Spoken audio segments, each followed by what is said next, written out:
তোমার জন্য মরতে পারি ও সুন্দরী তুমি গলার মালা। কি সুন্দর গান, দুজনের ভিতর কেমিস্ট্রিটা কিন্তু বলতেই হবে।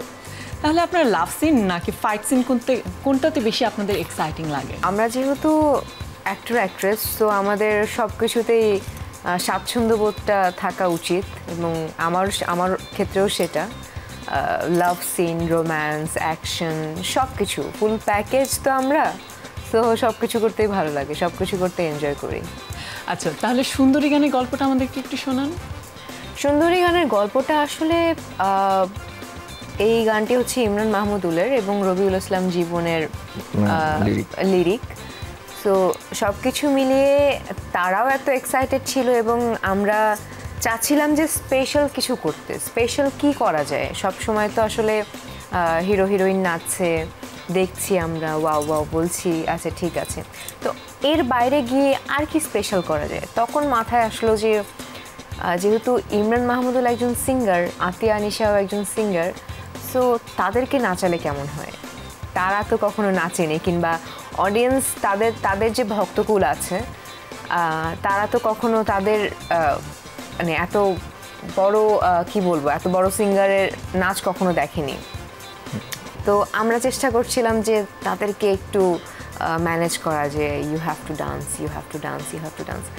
তো ইমরান মাহমুদুল ভাই এবং আতিয়া আনিশা আপু, দে আর ভেরি সাপোর্টিভ, বলতেই হবে।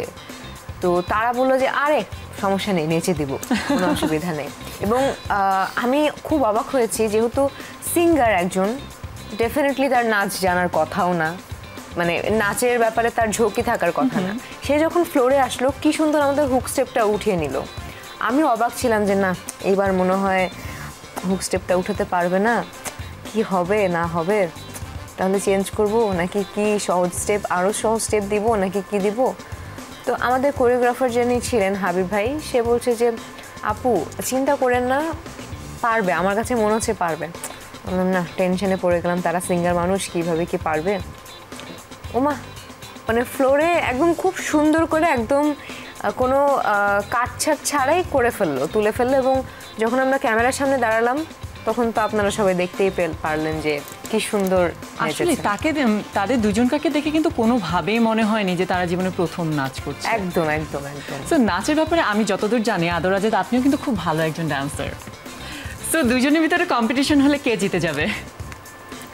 না, এটা এইভাবে বলবেন না। উনি ছেলেদের কম্পিটিশনে গেলে উনি জিতবে, মেয়েদের কম্পিটিশনে গেলে আমি জিতবো।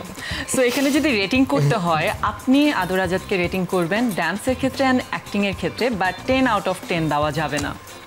ওকে, না আমি ওটা দিতামও না। ডান্সিং উনি 10 আউট অফ 9.5, অ্যাক্টিং 8। ওকে, এবার আপনার পালা। আমি কি করব বলেন, ওনাকে রেটিং করব এখন 10 আউট অফ কত? এটা আমাকে রেটিং করতে বলেনি, আমার ডান্স এবং অ্যাক্টিং রেটিং করতে বলেছে। ওটাই তো, ওইটাই একই। আপনি আবার ঝগড়া শুরু করবেন সিনেমার মতো। আচ্ছা, যাই হোক, ফার্স্ট অফ অল আমি আগেই ক্ষমা চেয়ে নিচ্ছি আপনার কাছ থেকে, ঠিক আছে? 9.99 ডান্সে।